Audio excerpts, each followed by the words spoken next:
Welcome to the Power Rack Podcast, Episode 2. I'm your host, Todd Beecraft.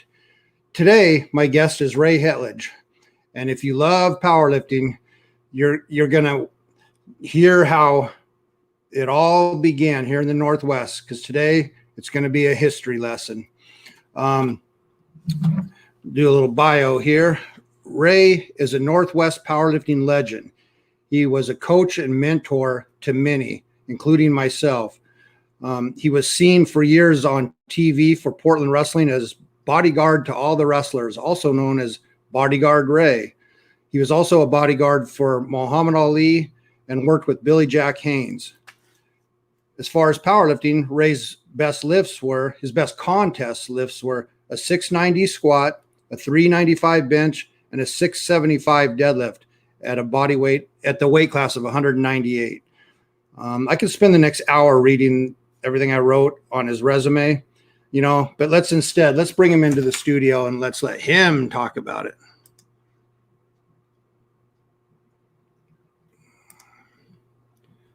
Hi, Ray.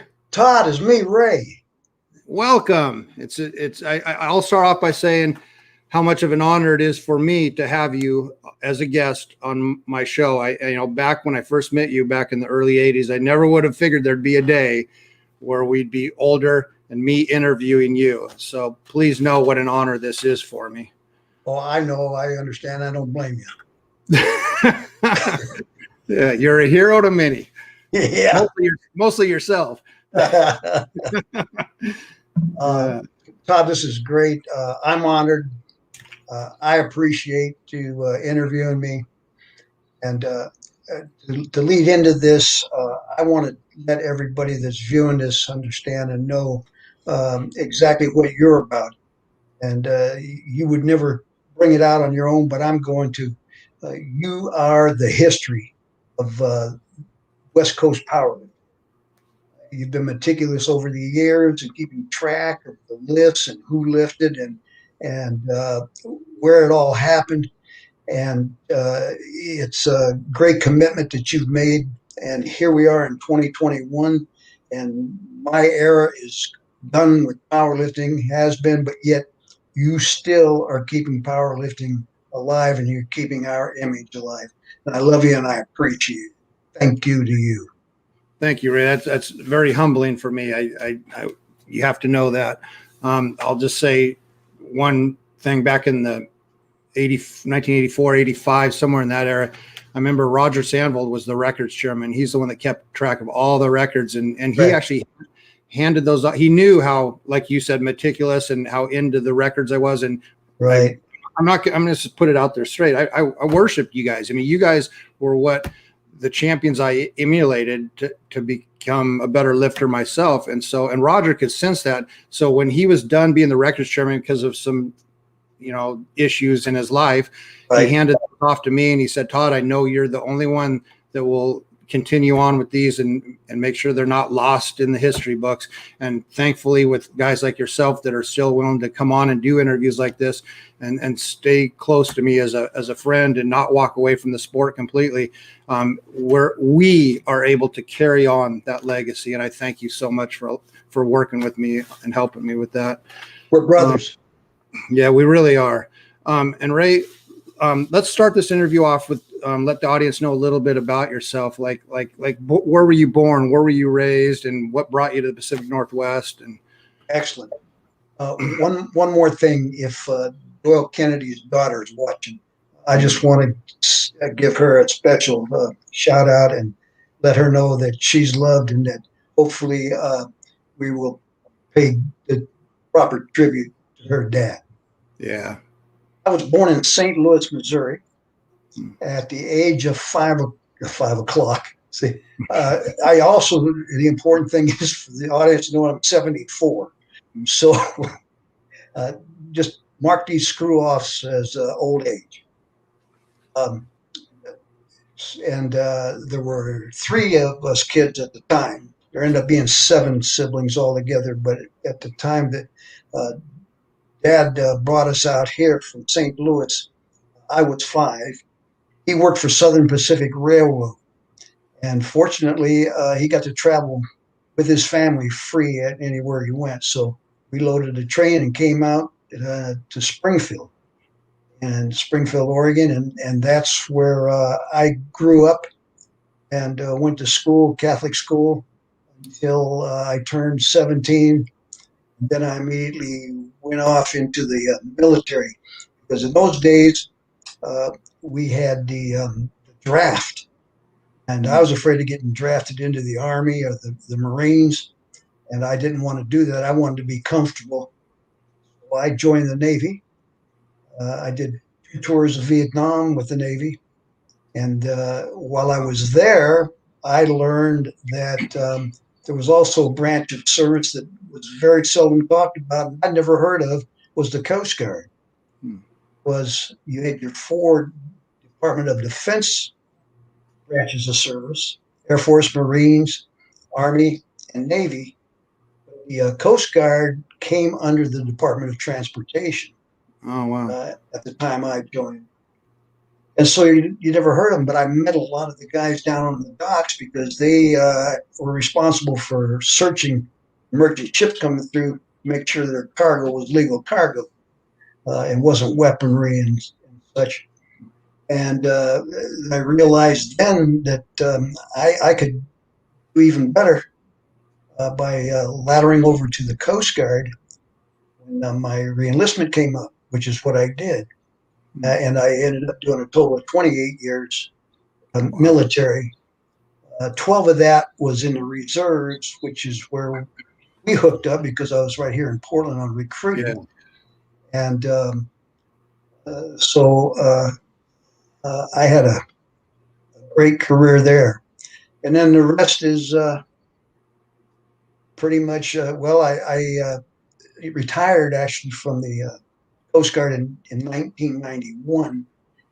I immediately went to work for the Oregon Department of Corrections, where I did 25 years in the prisons.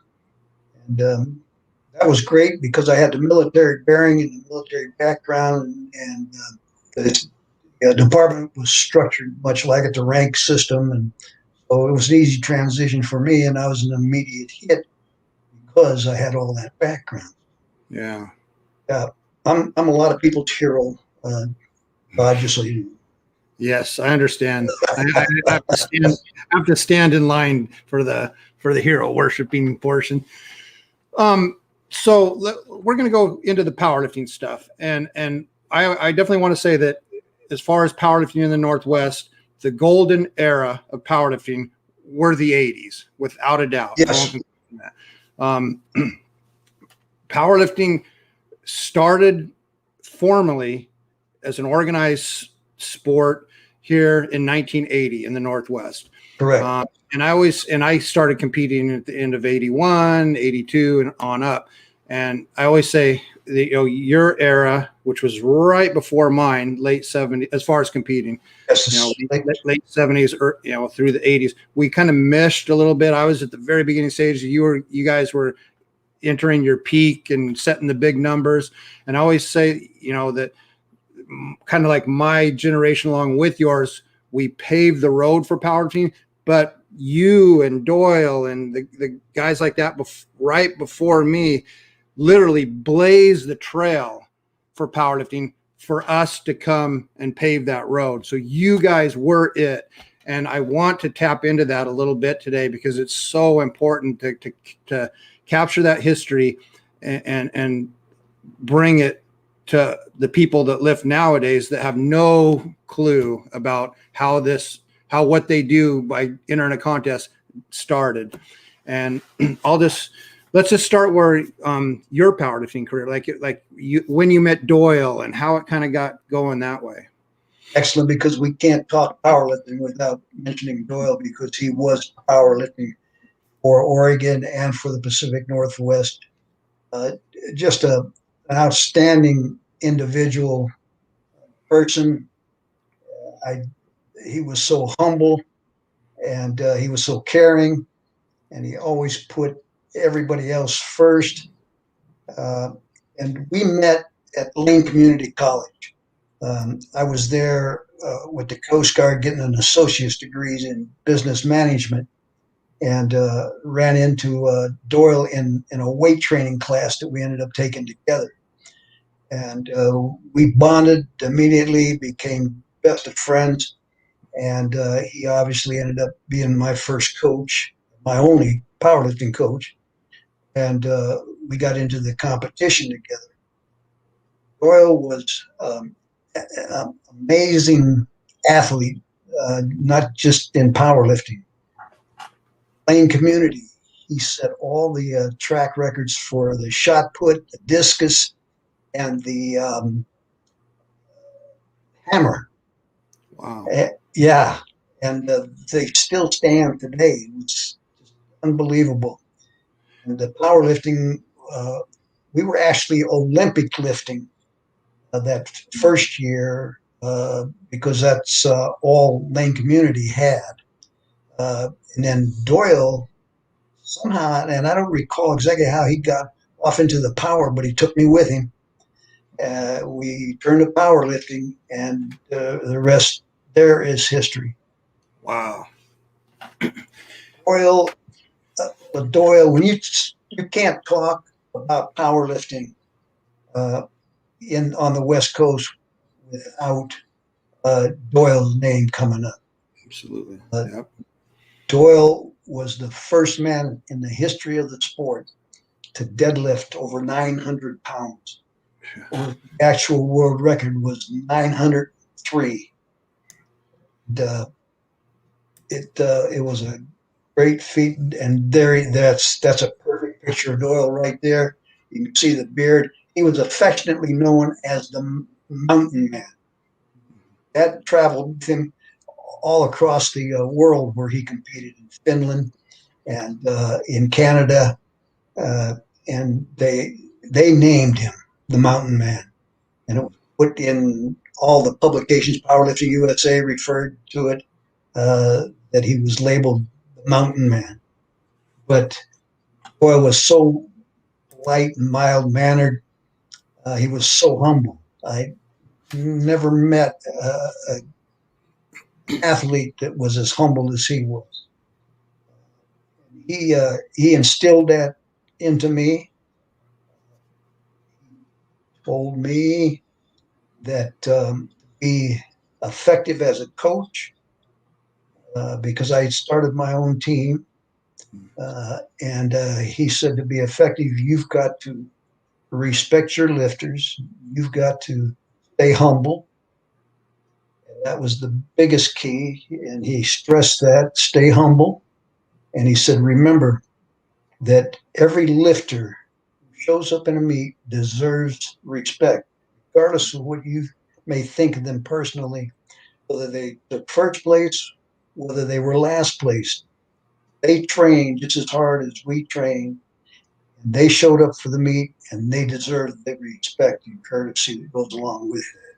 And I never let myself forget that. And it's paid off. And it not only did it pay off in the powerlifting, but it paid off in my careers, because I carried the same demeanor as a manager with my staff, and made sure that I knew who really did the work. And it's not the manager. Managers, that's why you go to management, because it's an easier road. But the real workers are the ones who support you. And I made sure that they knew that I knew who really did the work. And so it was great.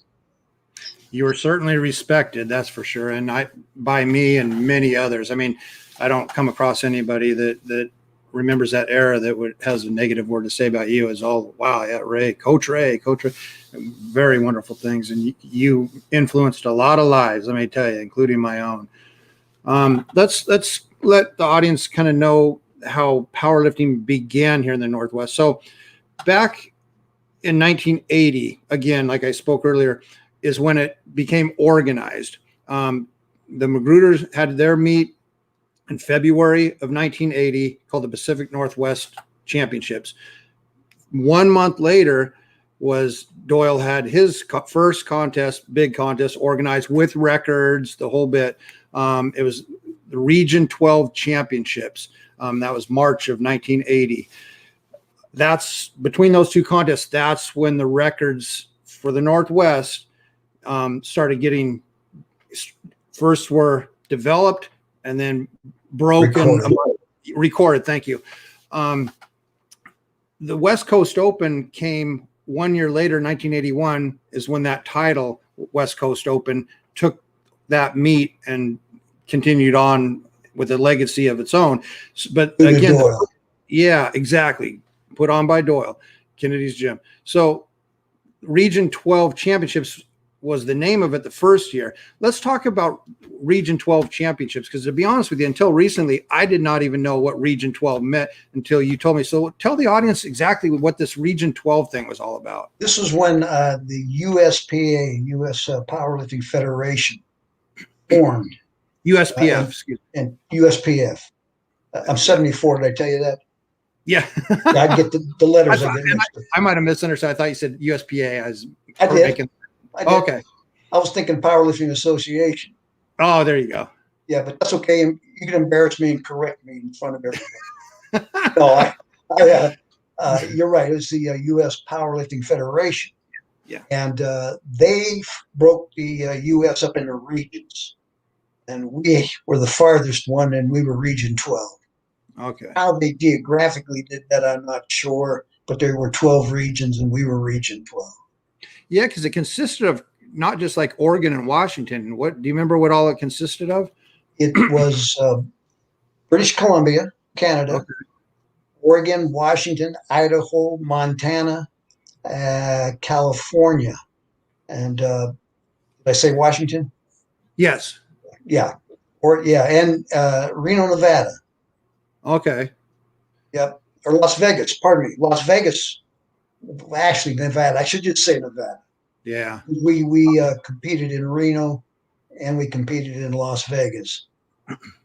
So that was the territory that was covered by Region 12.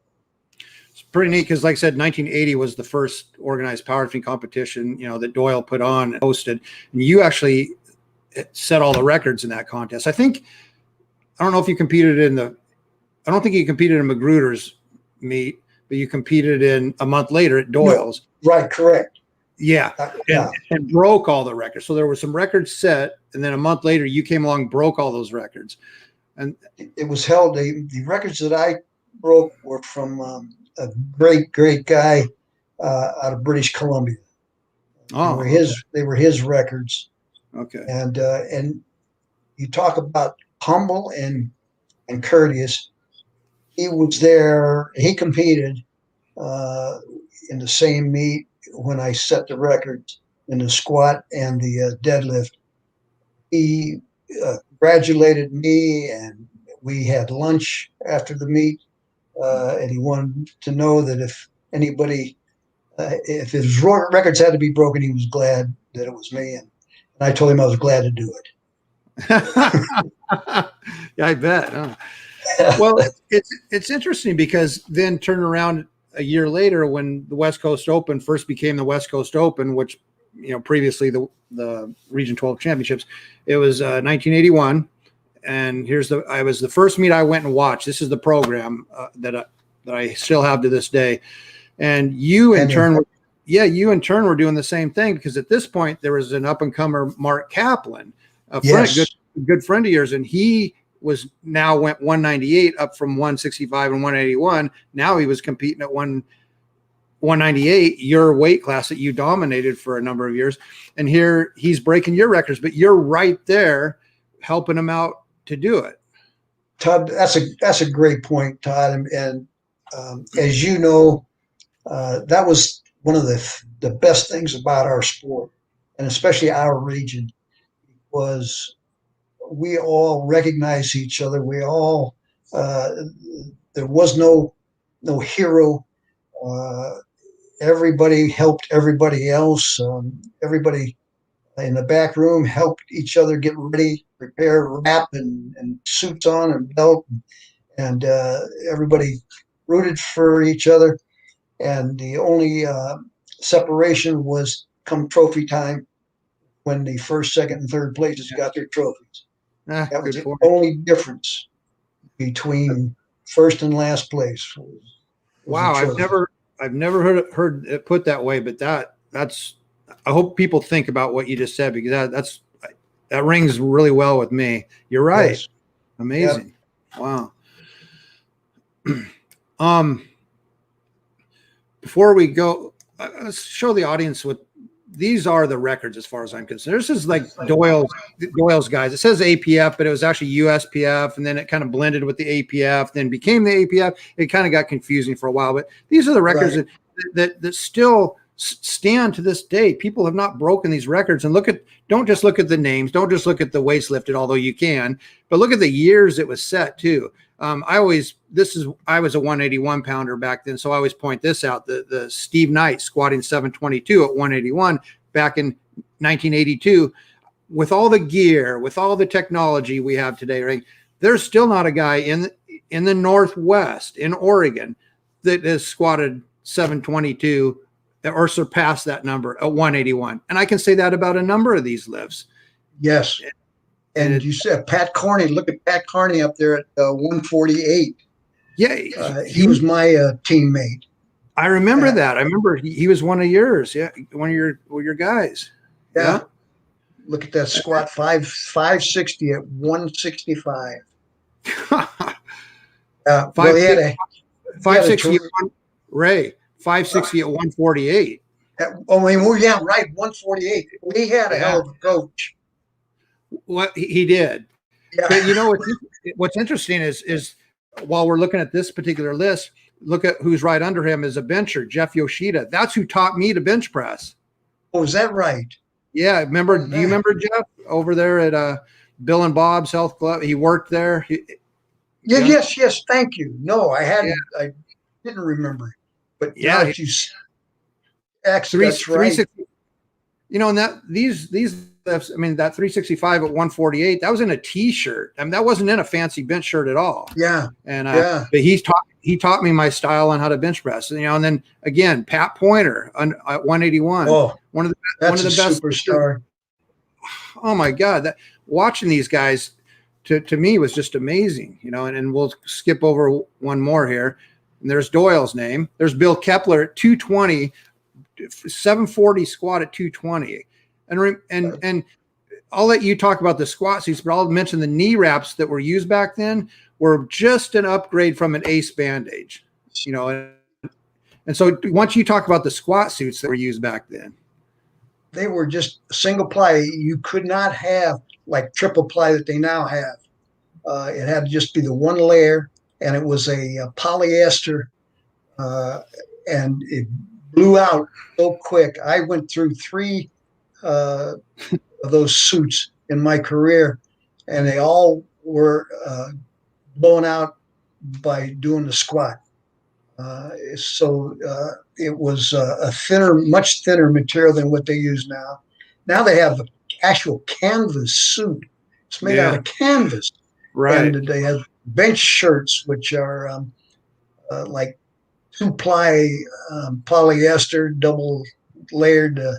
It was amazing, and that's not to take away from what lifters are doing today.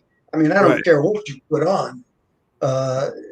When you're squatting 1,000 pounds, that's a stud, and the suit helps, but the great thing about their equipment and their outfits now is the fact that they have eliminated a whole lot of injuries that we used to experience, blowing quads, blowing pecs, lower back issues, hips, because these suits now and the bench shirts that they wear are extremely supportive and really eliminate normal flaws in lifter's style.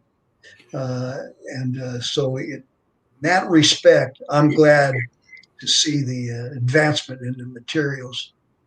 One thing I think we are seeing more injuries of, there's in particular, is joint injuries, though, because let's take a bench shirt even though you have this bench shirt that is kind of give a like an armor protection, that it's still, the weight is on your joints. And Good point. Yeah, I'm noticing we're seeing a lot more knee replacements and shoulder replacements, everything nowadays. I had to have a hip replacement. Did you? Do you think it was from powerlifting, or do you just think it was? Without a doubt. Okay. Without a doubt. And I now have extreme arthritis in my neck. Fortunately, I don't have much of a neck, so there's not a whole lot of arthritis in it. But yeah, I have arthritis in my neck, and you can't cure arthritis. It's there, and all you can do is just adjust to it. So you're right. The joints, you can't really protect it. Before we go too much, I want to definitely make sure we cover, as I know I have an hour of your time and we're almost halfway through that right now, but before we go too much into talking about like Kennedy's gym and what the atmosphere was like, and I want to talk about your psych routines. You had I'm real into the mind body connection. You really had a special way that you cycle. Yes, you are. Before we cover that, I want to show a picture here and ask you, this is what you look like at 198. You had an amazing physique. And what was your diet like, back then when in your prime? Did you eat good? Did you? That was the beautiful thing about powerlifters. You could pretty much eat what you wanted. And I did. I took a lot of protein. But I had pizza, but maybe once a month. But my diet was pretty standard. My gosh.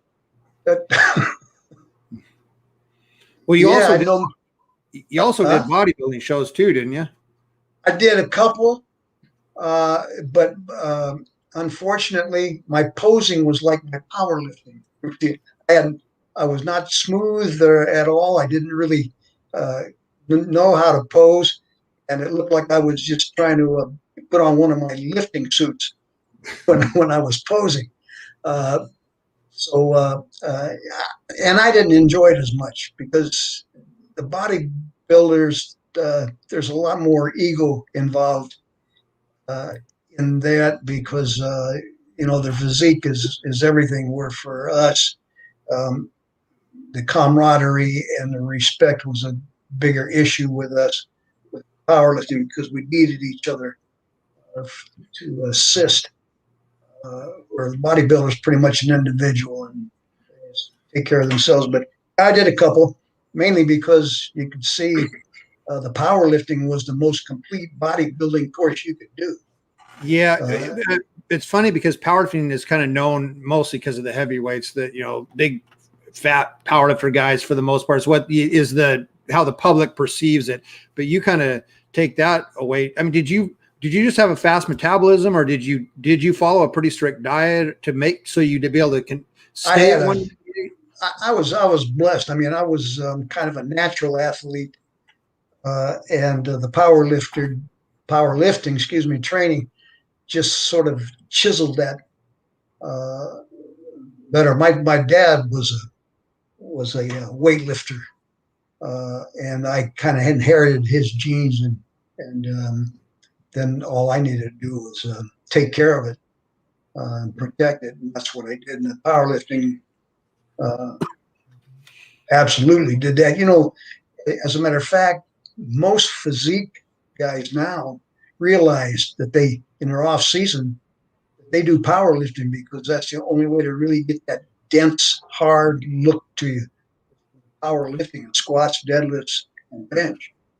That's actually very true. I'll just say real quick that the gym I train at right now is the best that there is in the Northwest. And it's a 10,000 square foot gym. 1,000 of that is the office space and a supplement store. The 4,500 square feet is nothing but bodybuilding machines, everything. It's called O'Malley's Gym in Troutdale. And then the other 4,500 square feet is a huge powerlifting area.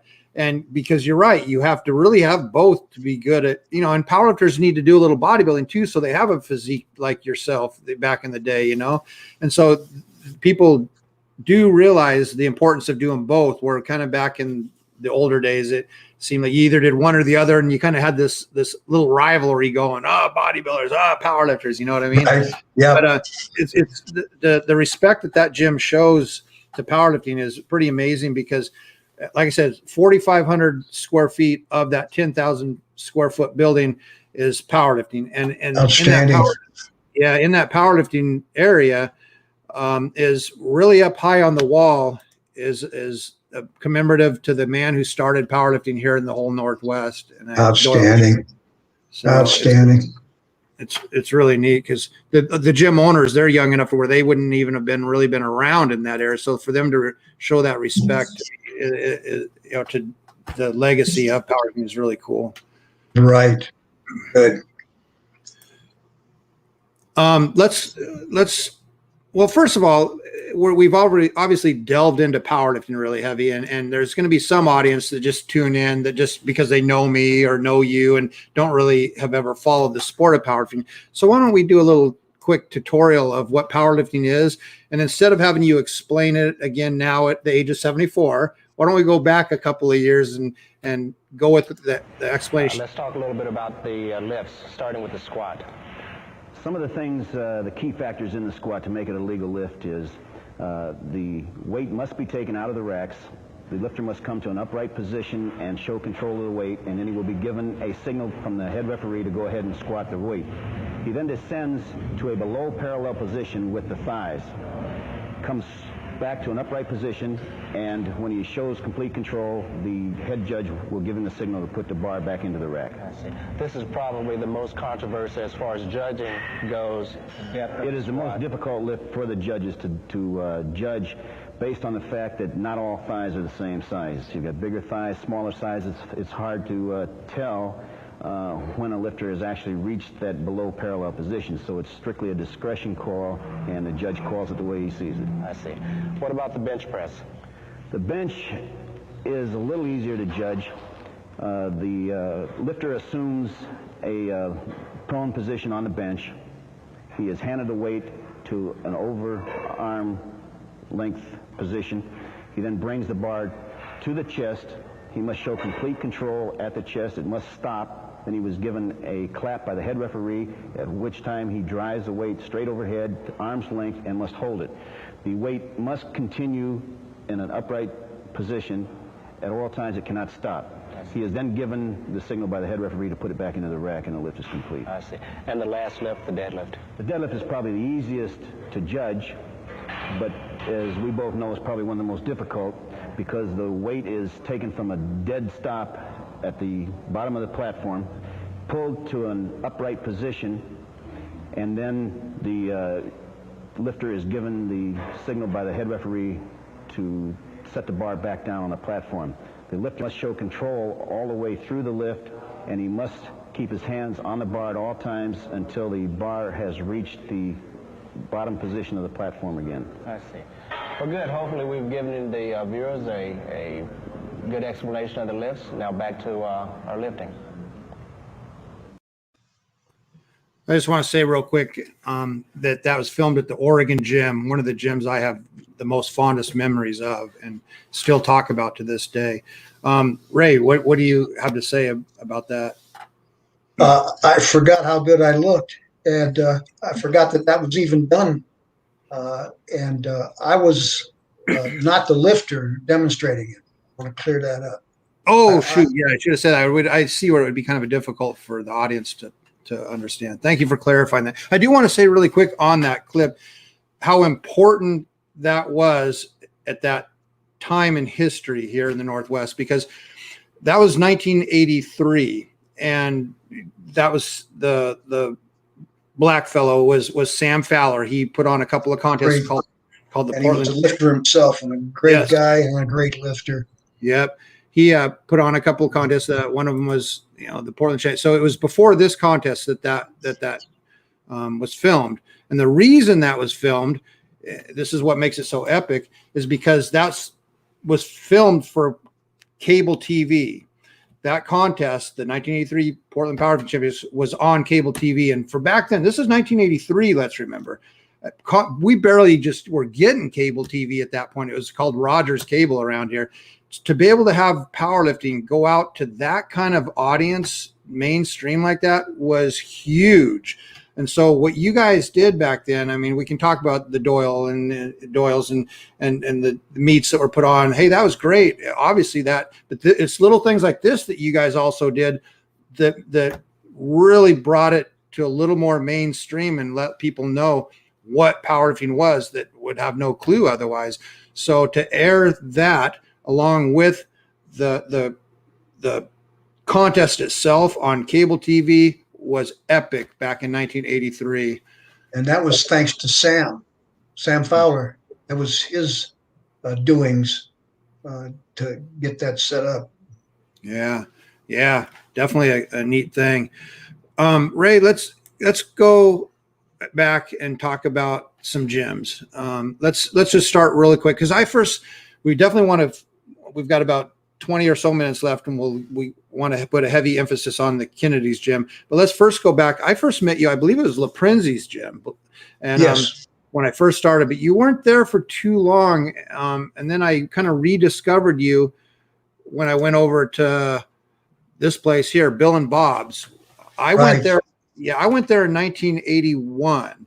And you obviously were there. I don't know when you were there, but I remember pictures of you and your team, Ruthie Schaefer, Pat Carney, Shelton Louie. They were all on the wall there for us to look at and try to seek after as far as our lifting. What do you remember about Bill and Bob's? It was the first real powerlifting gym that we had in Oregon. And that was due to Bill Register and Bobby Panay, who were the owners of that gym. And they set that up purposefully so that powerlifters would have a place to go where they could make noise and not disturb other lifters, other individuals going to condition. And it's disturbing because of the grunting and the yelling and the pounding of the weights hitting the floor to those actual individuals going to a gym training sensibly for conditioning and to enhance their other real sports. So it was impressive, and it was a godsend to us, the powerlifters. We had our own place to go and do our workouts effectively. Yeah, and that's where I first began. That's when I first learned what powerlifting even was. So I didn't really know any better at that point. I do remember two things. I'm going to go back to these pictures of you just really quick. Two things about that gym, because you're right. It had a separate room for women, and of course, because to keep them away from the crashing weights and the grunting and the groaning and the noise the powerlifters would make, because obviously it's a very intimidating place. So and disturbing. Disturbing to regular lifters. You had this special area for the women. This is the area that you're standing in now. It had good lighting, so I remember we'd all go in there and take pictures. I even have some of me in that room.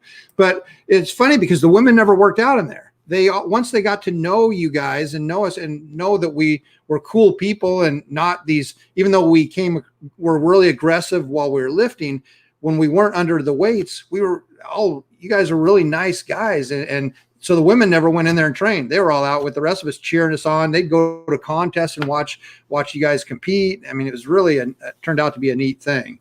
And then the second thing I remember, and I'll let you comment on it, is it was the first gym I'd ever been to, maybe one of the first ever in this area, that had an actual like stage type platform that you could lift on.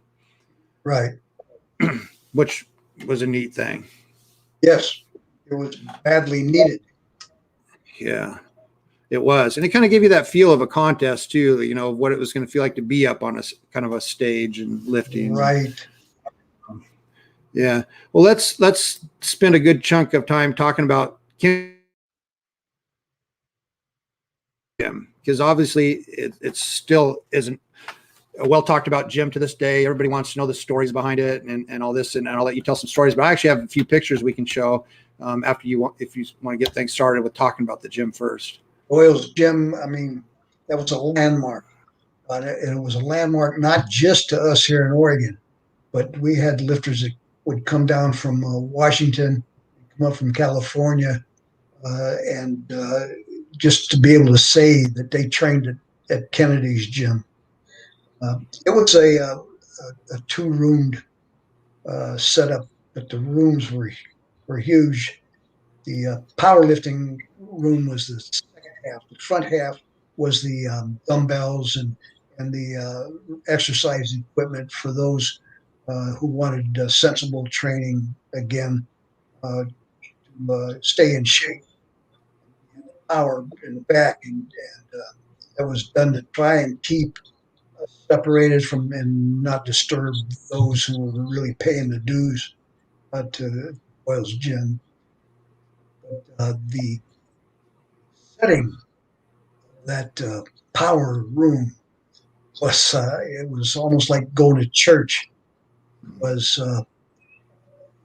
when we would get together. Saturdays was designated deadlift day, and all we did was do deadlifts with Doyle that day. Were 3-hour workouts, and it started at 1 o'clock in the afternoon, and you didn't dare be late because if you showed up late, you didn't get to lift.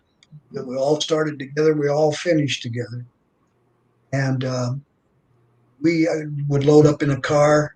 It was Ruthie Schaefer, Pat Carney, Shelton Louie, and I had the wild man, Billy Kepler.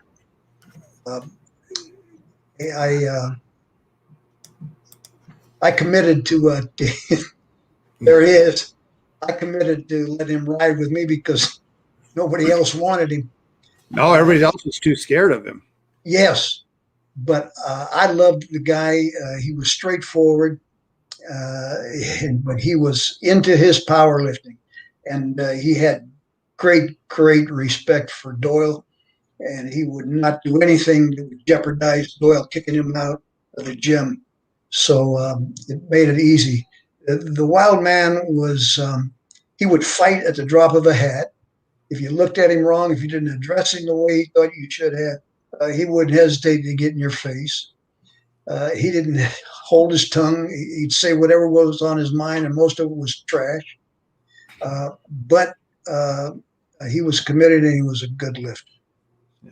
I took him under my wing and promised Doyle that I would keep him in line. Didn't have to the first time he met Doyle. That was it. Just the fact that he was in such awe to be in Doyle's gym training, and that Doyle let him come. He wasn't going to do anything to jeopardize that. So yeah. That was Saturday afternoons, and didn't talk, you didn't joke, you lifted, and that was your purpose there. And if you had anything else in mind, you could just go ahead and leave and stay gone. But it was effective. We benefited greatly from that.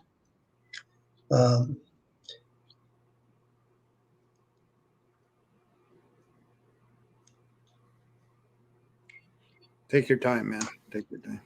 They didn't come any better than Doyle.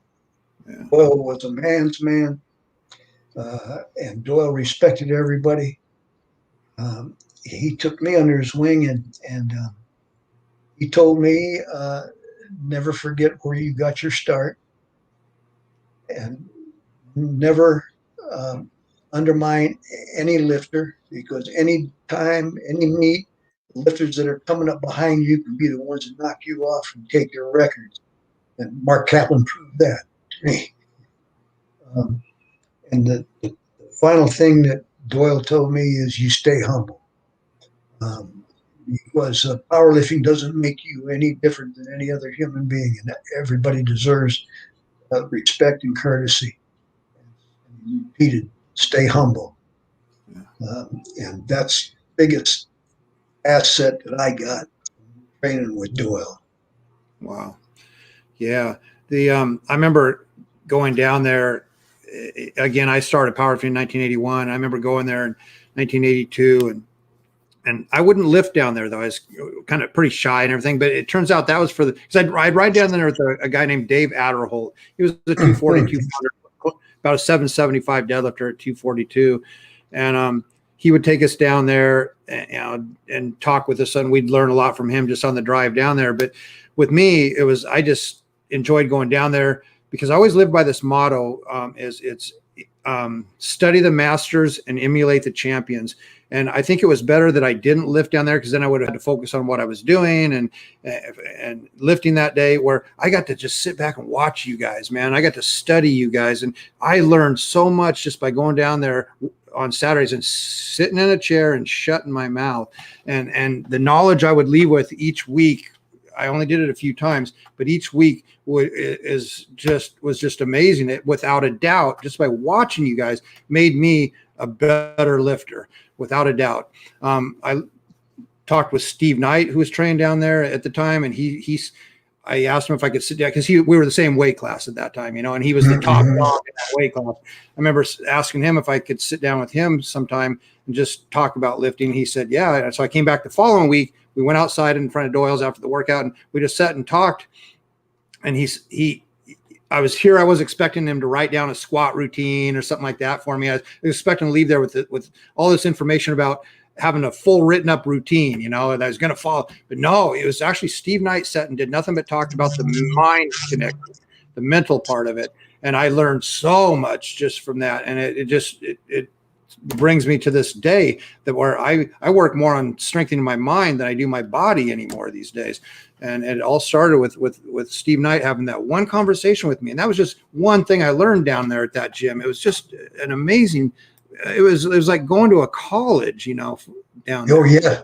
Education. Yeah, absolutely. And I have some pictures, and I'd like to kind of walk through them a little bit with you. Just a couple. This is, bring it up here. There we go. Whoops. Hang on. Bear with me. There we go. Okay, this is the back room of Doyle's gym. I'm probably one of the only few people that have pictures of it, because I didn't go down there to lift. I went down there to study, and Doyle, I asked his permission first if I could take a few pictures, and he said as long as I wasn't in front of the lifter doing it with a flash, I was good to go. So I'm standing back, showing respect. This is Steve Knight. I know exactly when this was, because Steve Knight squatted 722 at the senior nationals in July of 82. And so this would have been his last heavy squat workout in probably June of 82, end of June 80. And he did a 700 squat at 181 this day. First time he ever squatted it. But so that's him lifting right there. And he's the only one squatting there, because this was deadlift day. As you can see, because there's no other squat racks around except for the one he's using. But you can see there was multiple platforms. So you can kind of see how things were set up. Can you comment on just kind of the setup and the atmosphere when you walked through that door to get to this room, Ray? Well, as you say, it was strictly the power lifters, and Doyle had platform after platform, squat rack after squat rack, benches, and then the mats on the platforms for the deadlifters to absorb the shock. And it was just a power lifter's dream, and it was respected as such. It was the Power Den, owned by Doyle Kennedy, the world champion, and we all respected that. And you look forward to Saturday afternoons to be with the champ, and you knew you were going to have a workout. You crawled out of there because he made sure that you were ready for me. So it was a terrific atmosphere for us. Here's another picture. It'd be like if we were standing sort of where Steve Knight was squatting in that last picture, looking at the opposite. And you can see that's Roger Sandvold right there, who owned the Oregon gym at one time. And you can see where all the squat racks, how many there was. There's even more than what the picture shows, all pushed aside because it was deadlift day, and you can kind of see the platform set up. And again, that's just one. There was probably, what do you think? Was there 4 or 5 platforms? Do you remember? I think there were 5. I think so too, actually. I Yeah. couldn't remember exactly. But yeah, that atmosphere, and you walk through that door, man. And then this is also in that same back room. Oh man, there's first off, that's the wall. Doyle Kennedy Yeah. standing there with his back to us, and then Yep. you got Pointer, who was another Oh. superstar. My God, he was a great lifter. Yeah. Yeah. And there they are discussing strategy right there. Right. I thought that was a neat picture. That's why I took it, just because it does. It looks like they're just going over some strategy, and just kind of Doyle did that with each and every person too, you know? That's it. Right. So, we talked about a little bit about what it was like to walk into that room, the mental part of it. And like you mentioned, how serious it was once you walk through. There's no joking, but kind of sticking on that idea of the mental part. You had a psyche that you would use before you lifted. What can you kind of walk through that? Because I'm really into the mind-body connection thing, and I want to Yes, know, you are. what. It's amazing. Yeah, tell me, because you had a special psyche. Again, it was something that you were kind of known for. So could you please talk about that a little bit? It stemmed from martial arts. Okay. I wasn't a big martial art fan, but I had mingled with martial art, played around with martial arts some, and they're all about your mental state. Everything comes from within, and I got to where I was able to do what they call visualizing. That's where you shut your eyes and you picture yourself going through the lift, and I could see it from start to finish. Because when you sight and ready to lift, you're really not thinking clear, because you got all that weight that you're going up against. So I would take a minute and visualize the lift in my head. And you were always taught in martial arts that you take, and when you're going through the power part of your punch or kick, you let out everything. That's how you are effective in putting the whole body into the movement. And so I adopted the yell, where I would take a deep breath before I lifted. I'd walk up to the bar, and then I do this yawn, like where I take in a breath and then let it all out, and it sort of locks the body in alignment.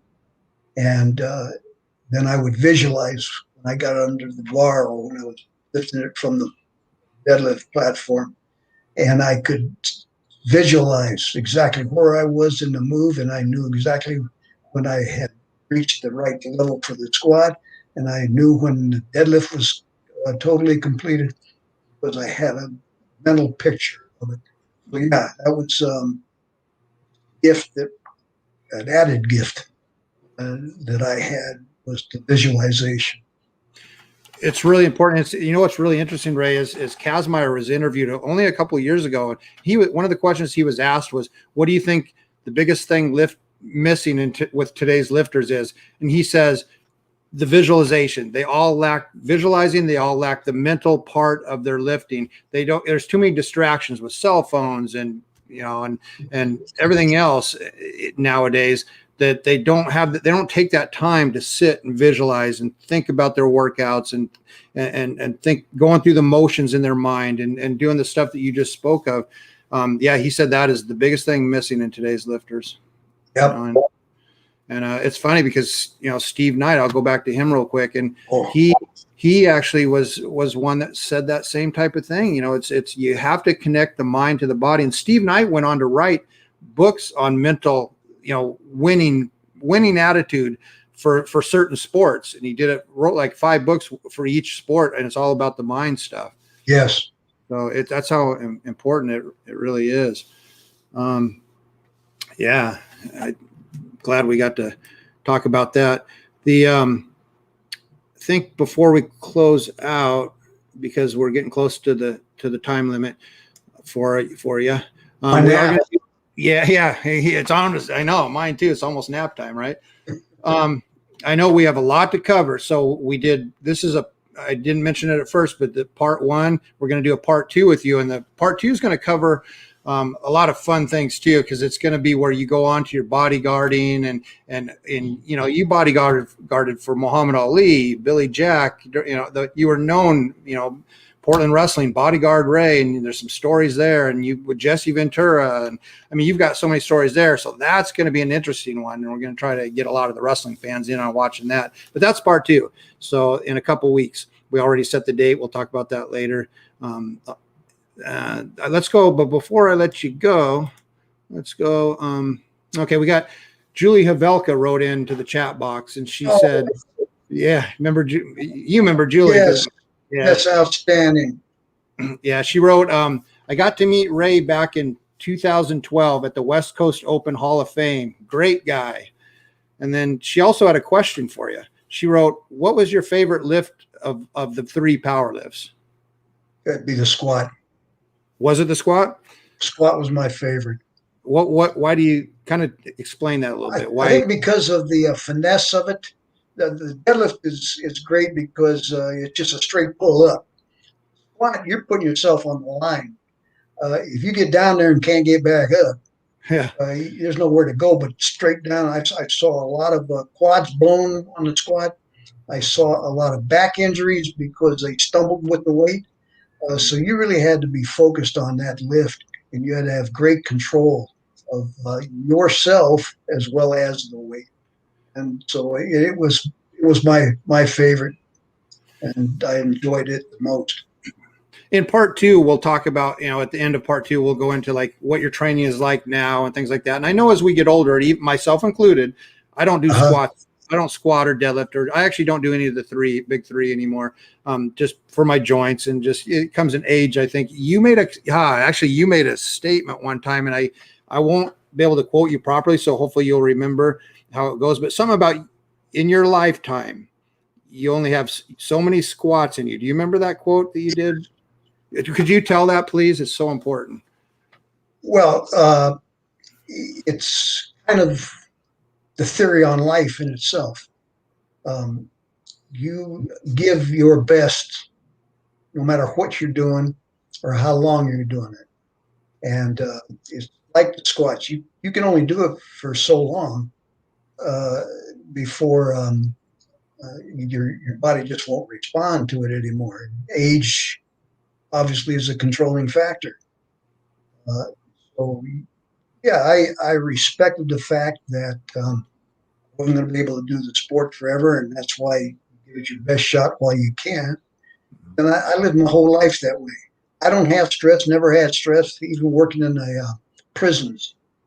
I never stressed. I don't get excited about that I have no control over myself. If I have control over it, and I'm going to make sure that I do it the way it should be done. That was kind of my theory on life in general. That being said, real quick, and again, we'll be covering a lot more of this stuff in part two, but do you miss squatting at all anymore? Or it just I don't miss it. It was a part of that life. Yeah. I enjoy my retirement with the wife, but I do know that it is essential to still train, and we'll save that for part two. Yeah, let's save that for part two, because that's yes. Really important. And I will say this: pretty much my aerobics is getting dressed in the morning. At 74, that's a major feat. Well, and I always say that I've lost a lot of people from my era of lifting, but most of the people from my era of lifting that are alive don't lift anymore at all. And most of the people in your era, for real, aren't even with us anymore, which is really sad, but it's true. So you're one of the few that, from that era that competed hard and heavy and pushed the limits, that are still around to talk about it. So just the fact you're able to do and get around as well as you do and work out still, and that's going to be fun to talk about that part of it. And I just wanted to say, interject this before I forget, because along that lines, my biggest success for life was the fact that I never smoked and I never drank alcohol. Never. And those are the two things that can impact your health the most, particularly smoking. So for any younger lifters out there that are paying attention to this show, smoking and drinking, stay away from ice water. That's my drink of choice. Good for you. I have one more comment I want to read to you because I wanted to make sure I get it in. It's from my former workout partner, the guy that got me into powerlifting, Dave Olson. Yes. He's not real technologically savvy, like, kind of like you and I kind of had a rough go with this, making this interview happen. But he wanted me, so he texted this to me. He said, Yes.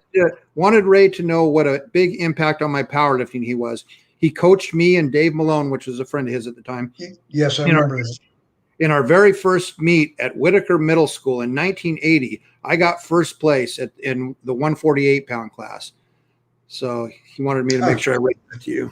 Good. I didn't remember that specifically, but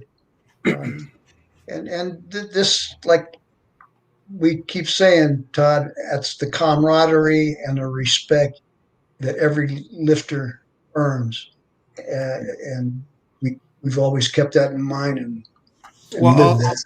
I'll say this before I let you do your closing words. Dave, who I just read that from, the influence you had on him. I mean, this is how things get passed on. You never know quite who you're going to influence as in your walk of life, and you helping him at that meet was really a big deal. Well, he in turn, I met him at Bill and Bob's Health Club, and I had just gone through a summer of my first love, and we broke up, and I came dragging my tail back to the Bill and Bob's, and just the life brought out of me, and he saw me, and he's like, "What happened? Where you been?" And I kind of explained to him my first breakup and all, and he goes, "You know what? You need something to focus on." He goes, "There's a powerlifting meet coming up at Mount Scott Community Center, class 3 meet." And he said, "You're training for it." He didn't even give me an option. I said, "Well, first of all, what's powerlifting?" Dude, I swear to God, I had never even heard of powerlifting before. What's powerlifting? So he taught me, and we trained together for that contest. And we had about 8 weeks or so to train for it at that time. September, October, November, 8 to 12 weeks, somewhere in that time frame. And so he went on to influence me, and look at the monster he created as far as how obsessive I became with powerlifting. But yet before that, you influenced him and kept him going in it. So it just shows how life can take its turns and who you influence. You never know who you're going to influence. You know, powerlifting family. Yeah, man, so awesome. And I thank you so much for all you've done. And speaking of the family, Todd, Doyle's daughter, I hope she catches this and sees this. And your dad was fantastic. And I'm glad that I had the pleasure of meeting you at the, 2012, I believe it is what Julie says. The Hall of Fame. Is that it? Yeah. So, yes, I'm proud that I was able to meet you, and I'm proud that I knew your dad, and proud that I can pass his legacy on to the up-and-comers, because Doyle Kennedy was powerlifting. And without him, none of us would be who we were at that time. He was a great man. Anyone who powerlifts today owes some type of tribute in some form to Doyle Kennedy for there even being powerlifting for what it is today in the Northwest. Yes. Ray, I thank you so much for your time today. I'm going to let you have some closing thoughts, then we'll end the show. And I look so forward to part 2, because part 2 is going to be a wild ride, I think. I appreciate you. I'd have never thought of doing this. And I'm glad that you gave me the opportunity and approached me with it. And I hope that it's been inspirational to anybody who sees this. And I respect you. I'm honored and humbled that you chose me. And we'll go on with phase 2. Thank you so much, sir. And I will definitely be in touch with you. All right, Todd. Okay. Here. Bye. Love you, brother. Love you too, man. Bye. All right. Bye.